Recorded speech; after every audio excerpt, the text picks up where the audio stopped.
Dark bleatings, everybody. I've been on a bit of a reminder about how much I love The Walking Dead since I got to speak with Bonansinga, and I will link that interview in the description for those who are interested. Jay wrote a series of Walking Dead novels, the origin story of the governor, which I really love and recommend. And to that end, I thought today, instead of just going, again down a Walking Dead rabbit hole, because I started on that again on Thursday, I thought I would recommend a bunch of zombie books that I really enjoy. And again, I thought that I had already made this video, but upon scouring my own videos, I couldn't find it. So I guess I must have just written this as an article at some point as well. So apart from the top three books in this list, I would say these aren't really in any particular order. These are zombie stories that I really enjoy, and I think that they're all quite different from each other. I think a lot of people think that zombie fiction is really samey, so I'm trying to give you a selection of things that are different, and I will explain why they're different. So let's kick off with some people will argue with me about this one, but Pet Sematary by Stephen King. So this is arguably zombies because this is about a cursed burial ground where the things that you put in the dirt don't necessarily stay in the dirt. So we are talking undead creatures and or people. I don't really want to give spoilers.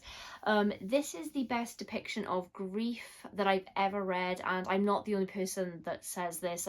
Basically, if you find anyone on YouTube that enjoys this book, they'll have the same kinds of comments, I think, as I do, the same kinds of thoughts that I do.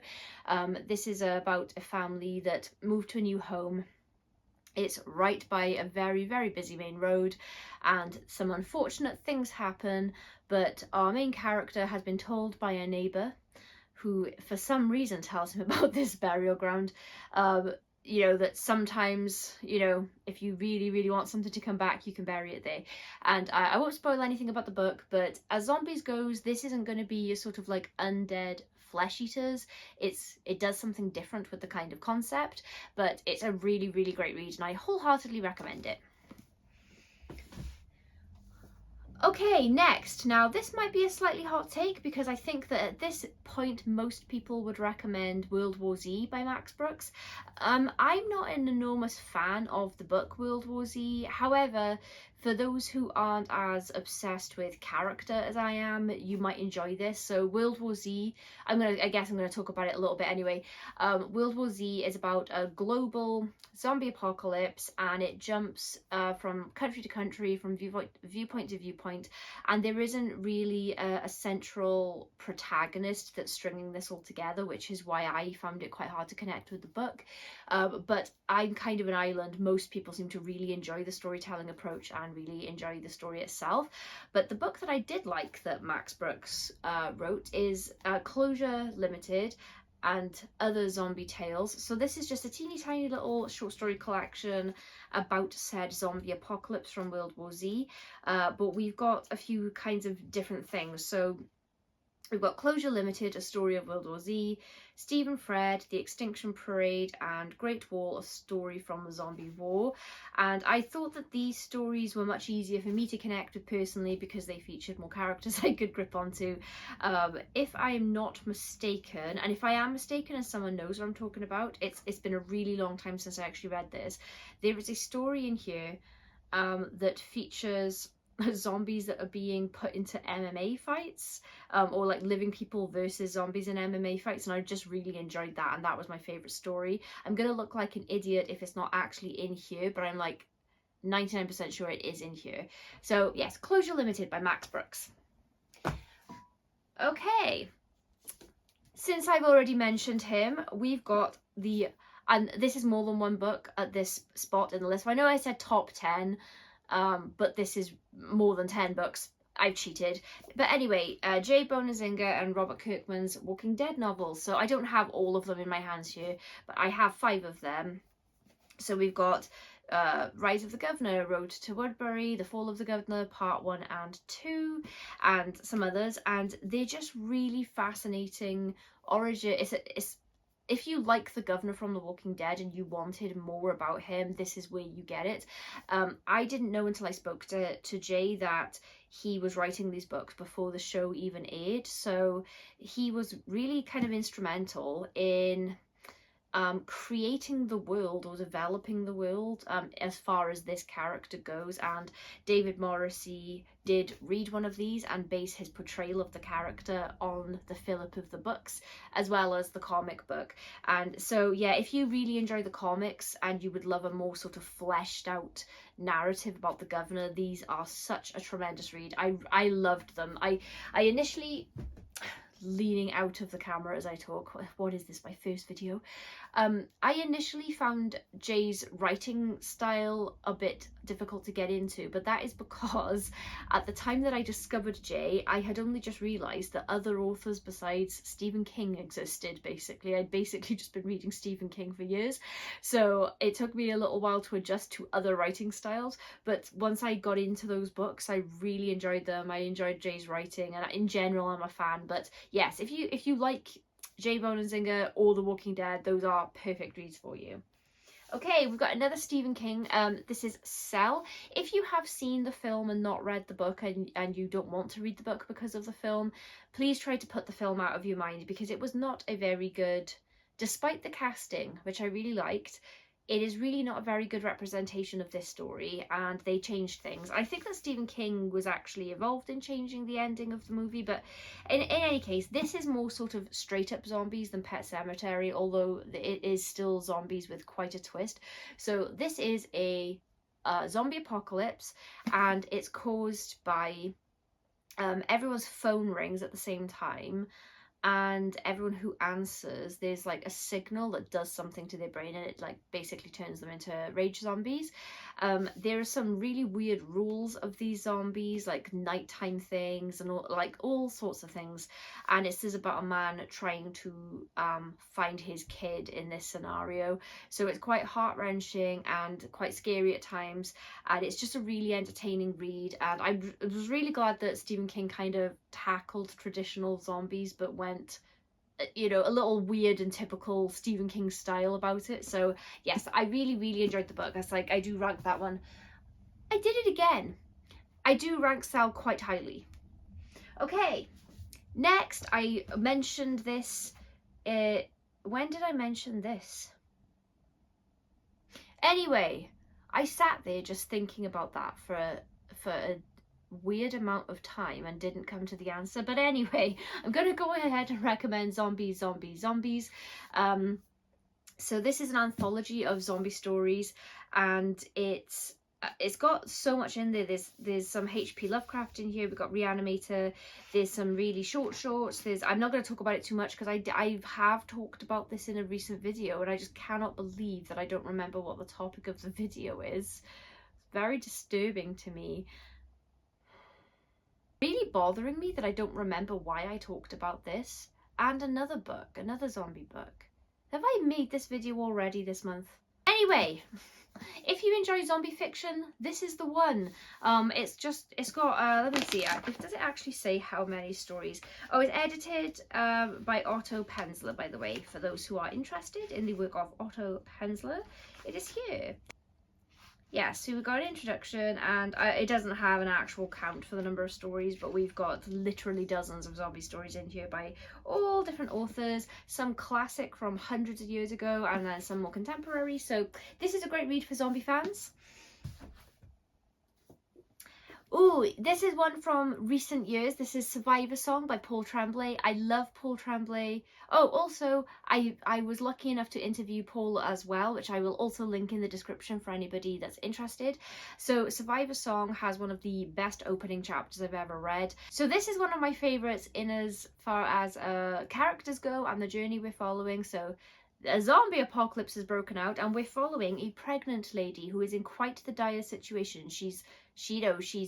It's not very far from her due date, and I just really enjoyed that perspective, because I have seen, you know, Maggie from The Walking Dead was pregnant, but we were several years into the show by the time that happened, and there were lots of people around. This is, you know, someone who is about to pop. Please pardon the language I just used to describe going into labor, but she's going to drop any day now, and the zombie apocalypse has just begun. So this is when we're in like all panic stations and all services have gone out the window, and you don't know who to trust and who to call and everything. So it was just a really, really tense, fast-paced story. We're sort of against the clock, in addition to like the world crumbling down in a really violent way. So I just really, really rate this, and absolutely loved the opening chapter, and I loved the ending as well. Alrighty, these are two anthologies I'm about to show you now with the same editor, Stephen Jones. I love Stephen Jones. I think that he's one of the greatest editors of all time, and he's the first editor that I ever noticed where I was picking up books and then realizing like wow, that was an amazing anthology, what a great collection of short stories, who edited this? And that was when I like learned the value of an amazing editor. Stephen Jones was the first editor that was noticeable to me because of how well put together his books are. And he has got Zombie Apocalypse and Zombie Apocalypse Fight Back. So these are just unbelievably great anthologies for zombie fiction. And once again, if you feel like zombie fiction gets a bit samey and it puts you off buying an anthology because you think you're going to get story after story of the same sort of thing, you don't need to worry about that with these Stephen Jones books. So we've got a great selection of authors. I won't read them all, but we've got authors like Sarah Pinborough, Lisa Morton, Kim Newman, Paul Finch, Peter Crowther, just great stories. And it's not just that the zombies, like the kinds of stories we're being told here, differ to each other, and the characters are all really different, but we've also got different styles of story writing. So we've got stuff like this presented like this, like as in like diary writing, and they're just really, really well presented books with great variety in the storytelling and the formatting and all of that stuff. Just having a little look at oh, we got Robert Shearman in this one as well, Joe Fletcher, John Llewellyn Probert. So yeah, these are just like really, really great author lineups, and just really great like sort of concept anthologies as well.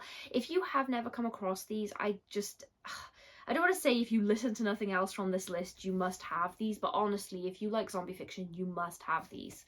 I'm hoping to get Stephen Jones for an interview on this channel, so if anybody knows him and can put in a word, that would be amazing. Next, I'm not going to hold all of these up because my arms will fall off, but I do have the entire collection of the Walking Dead comic books. So this is Compendium 1, which contains the first however many comics. Issues 1 to 48 are included here, and then I got Compendium 2, and then after that I got the individual issues as they came out.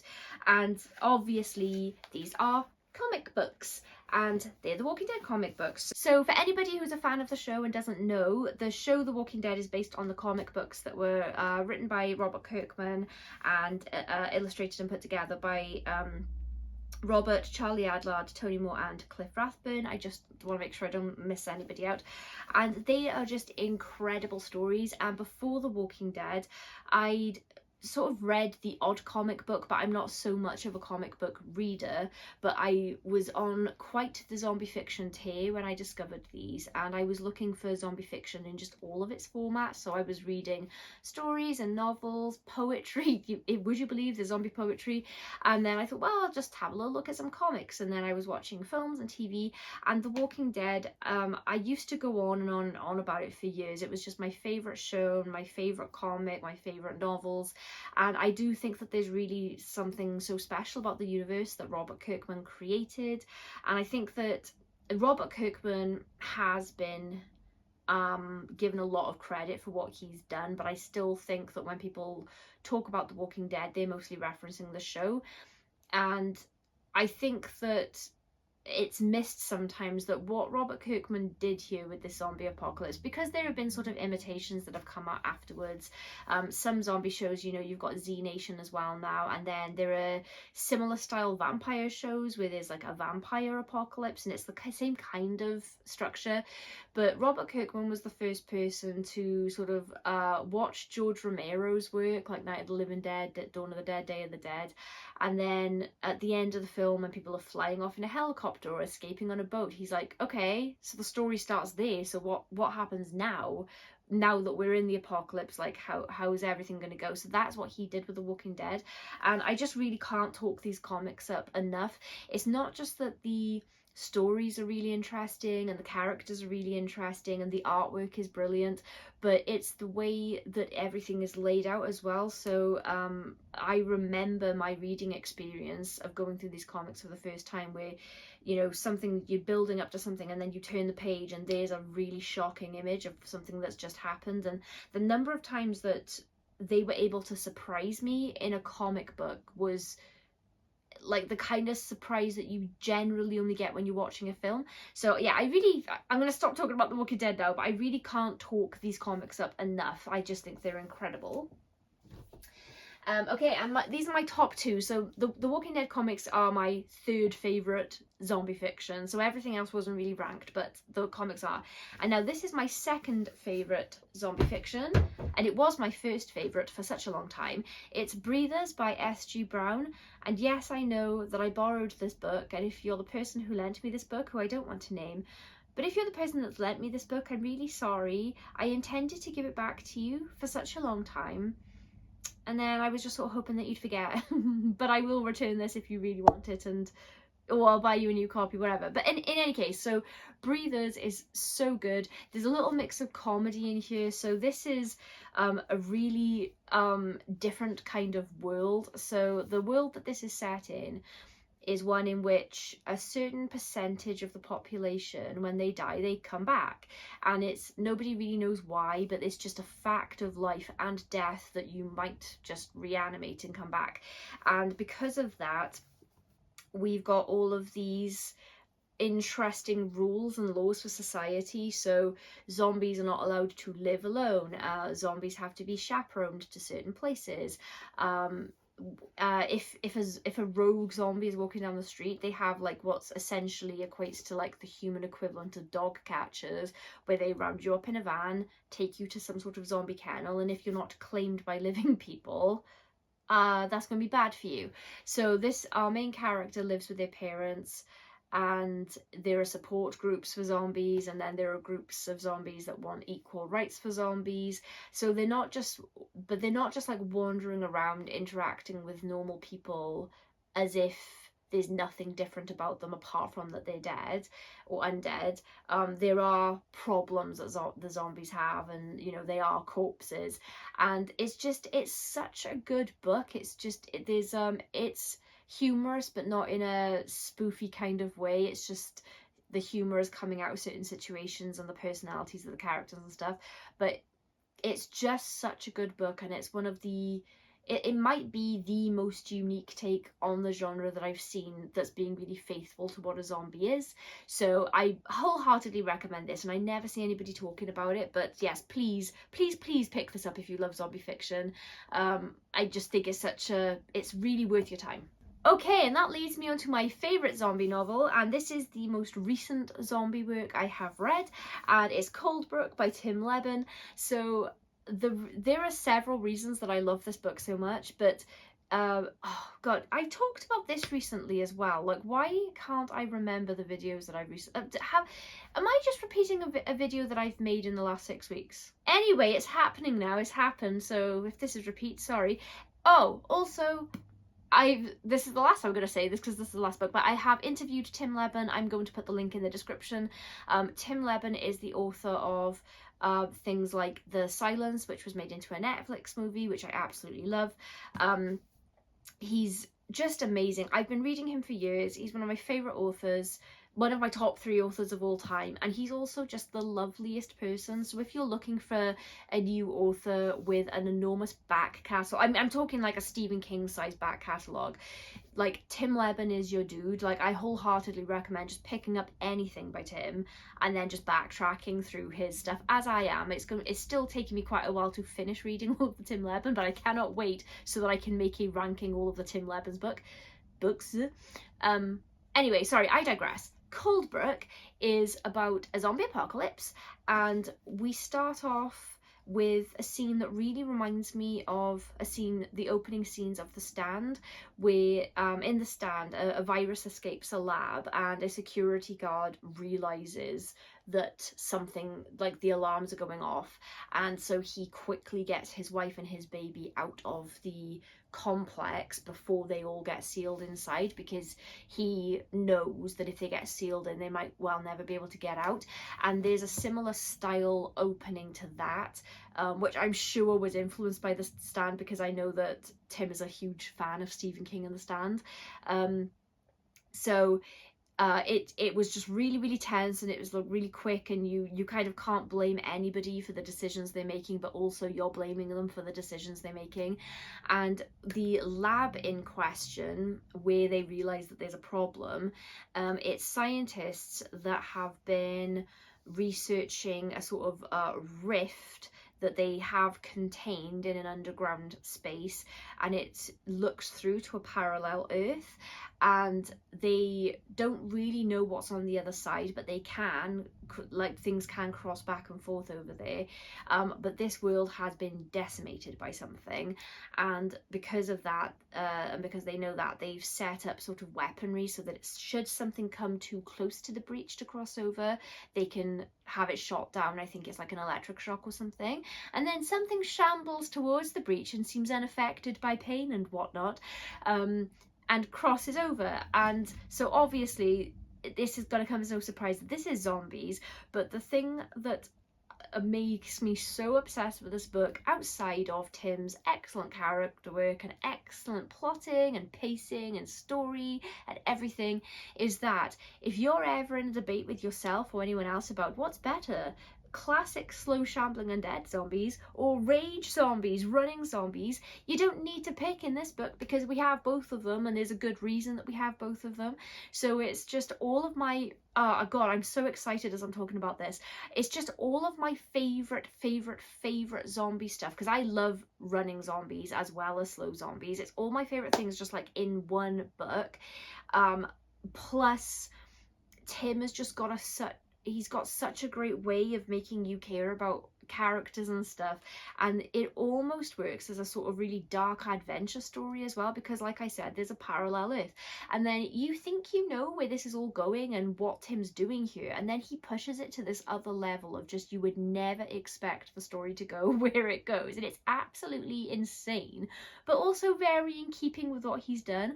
And I really think that this is like a sci-fi horror masterpiece that encapsulates all of the great classic horror elements that we love, as well as a bunch of things that Tim has come up with on his own and that he's like added. I have to stop gushing about it, but I really love this book, and I could just talk about it all. So that was slightly more than 10 zombie recommendations for you. If you have any for me that you think I might not have come across, like I have read very widely in the zombie subgenre, but there's no way that I read it all. So if you have favorites that aren't on this list that you think I would like, please suggest them in the comments, because I'm feeling, you know, I read zombies for years, and then I kind of had a bit of a break from it, and I feel like I'm back now, and I would really love to pick up some new zombie fiction. I am still doing my Read What You Own challenge, and I will have an update on that for you as soon as possible. I just wanted to get through a few more books before I make another video, and because I've got so many projects on at the moment that I haven't been able to read as much or as quickly as I normally like, but I will get back to a video on that.